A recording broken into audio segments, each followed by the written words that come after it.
যোৱা সেই প্ৰতিজ্ঞাকে আকৌ এবাৰ স্পষ্ট ৰূপত জনমানসত পৰীক্ষাত উত্তীৰ্ণ হ'ব পাৰিছে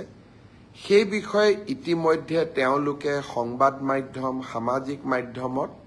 প্ৰচাৰ আৰু প্ৰকাশ কৰিছে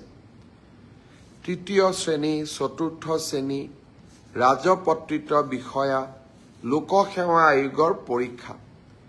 এই সকলো বিলাকতে মেধাৰ ওপৰত যি এক নিযুক্তি প্ৰক্ৰিয়া আমি যোৱা 3.5 বছৰত স্থাপন কৰিব পাৰিলো হি ভাবো আৰু মই অনুভৱ কৰো হি আমাৰ চৰকাৰৰ কাৰ্যকালৰ এটা হাই পইণ্ট অৰ্থাৎ এক সৰ্বশ্ৰেষ্ঠ সফলতা হৈ থাকি যাব 2012 চনত মই শিক্ষামন্ত্ৰী হৈ থাকোতে শিক্ষক নিযুক্তিক স্বচ্ছতা দিবলৈ চেষ্টা কৰিছিলো আজি 2024 চন পাৰ হৈ যাব 25ত আমি ভৰি দিম যোৱা 13টা বছৰে শিক্ষক নিযুক্তিৰ প্ৰক্ৰিয়াক আমি সম্পূৰ্ণ দুৰ্নীতিৰ পৰা আঁতৰত ৰাখিব পাৰিলো আৰু মেধাৰ ওপৰত চাকৰি পোৱা শিক্ষকৰ চাকৰি পোৱা প্ৰক্ৰিয়াটো আমি ইনষ্টিটিউচনেলাইজ অৰ্থাৎ স্থায়ী কৰিব পাৰিলো যোৱা 3টা বছৰত লোকসেৱা আয়োগৰ পৰীক্ষাকো আমি এক নিৰ্মল গংগালৈ ৰূপান্তৰ কৰিলো আৰু এইবাৰৰ এডিআৰই পৰীক্ষাক যদি আমি নিকা আৰু সম্পূৰ্ণ শুদ্ধ স্বচ্ছতাৰে কৰিব পাৰো তৃতীয় আৰু চতুৰ্থ শ্ৰেণীৰ নিযুক্তিও এক নিৰ্মল গংগাত পৰিণত হ'ব আমাৰ ৰাজ্যখনত যুৱ প্ৰজন্মৰ বাবে ই এক আশাৰ বতৰা অসমৰ ইতিহাসৰ বাবে ই এক যুগজয়ী সন্ধিক্ষণ এক কালজয়ী ক্ষণ অসমৰ বিভিন্ন আমাক সমালোচনা কৰা সংবাদ মাধ্যম সামাজিক মাধ্যমত যিসকল লোকে আমাক সততে সমালোচনা কৰি থাকে তেখেতসকলে এবাৰ মাত্ৰ আকৌ এবাৰ চিন্তা কৰি চাওক কংগ্ৰেছ দলৰ মুখ্যমন্ত্ৰী এজন থাকিলে অসমত কংগ্ৰেছৰ চৰকাৰ থাকিলে চৰকাৰী চাকৰিত এনে নিৰ্মলতা স্বচ্ছতা সম্ভৱ হ'লহেঁতেন নেকি আমাক সমালোচনা কৰা সকলেও এটা মুহূৰ্তৰ বাবে কংগ্ৰেছৰ সেই শাসনকাললৈ মনত পেলাওক ডাঙৰ ডাঙৰ মন্ত্ৰীৰ ল'ৰা বিষয়াৰ ল'ৰা ধনী আধ্যবন্ত পৰিয়ালৰ ল'ৰা ছোৱালী 1 কোটি টকাৰ লৈ উপঢৌকন ৰাকেশ পালৰ দৰে ব্যক্তিৰ সৃষ্টি আৰু অসমৰ দৰিদ্ৰ মধ্যবিত্ত সমাজখনত অগাধ লুণ্ঠন এই কংগ্ৰেছৰ শাসনকালৰ স্বাক্ষৰ আছিল আজি আমাৰ শাসনকালত আমি সেই ব্যৱস্থাক প্ৰত্যাহ্বান জনালো সেই ব্যৱস্থাক আমি সফলতাৰে পৰিৱৰ্তন কৰিলো আৰু আজি সমগ্ৰ দেশেই স্বীকাৰ কৰিবলৈ বাধ্য হৈছে যে আজি অসমৰ চৰকাৰে অসমৰ ৰাইজে টকা পইচা নিদিয়াকৈ চাকৰি পোৱাৰ ব্যৱস্থা এটাক আদৰণি জনাইছে আৰু তাক আমি আনুষ্ঠানিক ৰূপ দিছো পৰীক্ষাৰ ফলাফল হল এইবাৰ এই পৰীক্ষাৰ ফলাফলত দুটা নতুন বৈশিষ্ট্য আছিল যোৱা কিছুদিন আগতে কেবিনেটত আমি এটা সিদ্ধান্ত লৈছিলো অসমৰ আটাইতকৈ আদিমতম আৰু আটাইতকৈ প্ৰাচীন জনগোষ্ঠী দুটাই আছিলে মৰাণ আৰু মটক যিকোনো কাৰণতে শৈক্ষিকভাৱে পিছপৰি থকা বাবে সেই জাতিটোৰ পৰা আজিও এজন দুইটা জনগোষ্ঠীৰ পৰা আজিও এজন মেজিষ্ট্ৰেট বা ডিএছপি বা লোকসেৱা আয়োগত পৰীক্ষা পাছ কৰা যুৱক যুৱতী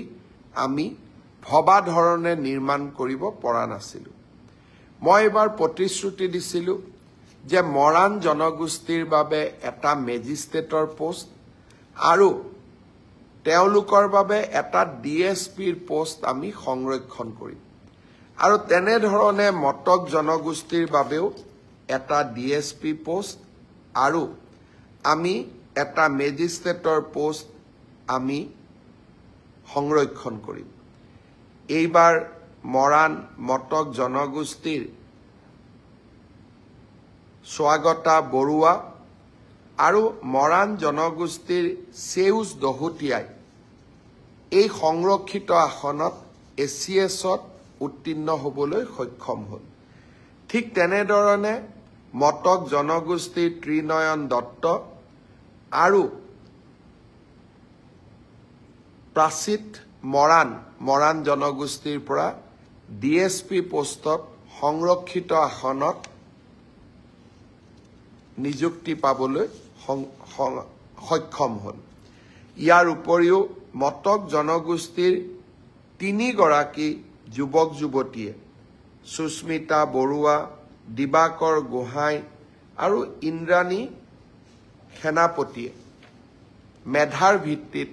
লোকসেৱা আয়োগৰ পৰীক্ষাত উত্তীৰ্ণ হ'বলৈ সক্ষম হ'ল। যি ধৰণে আমি অসমৰ খিলঞ্জীয়া জাতি সত্তাসমূহৰ উত্থানৰ বাবে কাম কৰি আছো,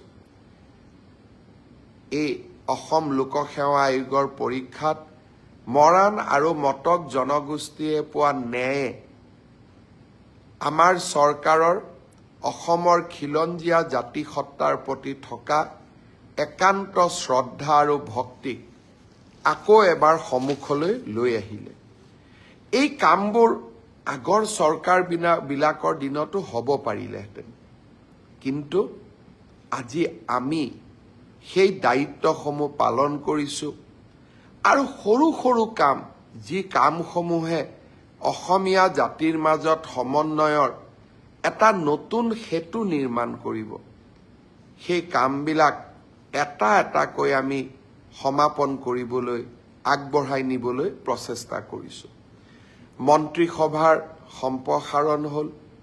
এই মন্ত্ৰীসভাৰ সম্প্ৰসাৰণৰ পিছত অসমৰ চাহ জনগোষ্ঠীৰ প্ৰতিনিধি ৰূপেশ গোৱালাক গৃহমন্ত্ৰীৰ দৰে গুৰুত্বপূৰ্ণ দপ্তৰত কাম কৰিবলৈ আমি সুবিধা দিছোঁ। বৰাকৰ পৰা 2জনকৈ মন্ত্ৰীক আমি অন্তৰ্ভুক্ত কৰিছোঁ। অসমৰ প্ৰতিটো জাতি জনগোষ্ঠীৰ মাজত এক বিশ্বাসৰ বাতাবৰণ নিৰ্মাণ কৰিবলৈ আমি প্ৰচেষ্টা কৰিছোঁ। মই ভাবোঁ আমাৰ চৰকাৰৰ দিনত প্ৰতিটো দিনেই আমি কৰি অহা ইতিবাচক কামসমূহে আমাৰ সমাজখনক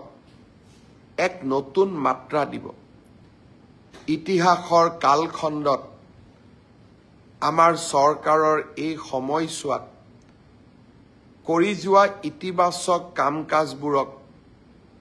ইতিহাসৰ কালচক্ৰই স্বীকৃতি দিব। চাওঁতে চাওঁতে 2024 বৰ্ষটো আমি পাৰ কৰিবৰ বাবে গৈ আছোঁ। বৰদিনৰ উৎসাহ, নতুন বছৰৰ উৎসাহ উদ্দীপনাই অনাগত দিনকেইটাক আমাক আপ্লুত কৰি ৰাখিব। আনন্দৰ মাজতেই বহু পৰিয়ালৰ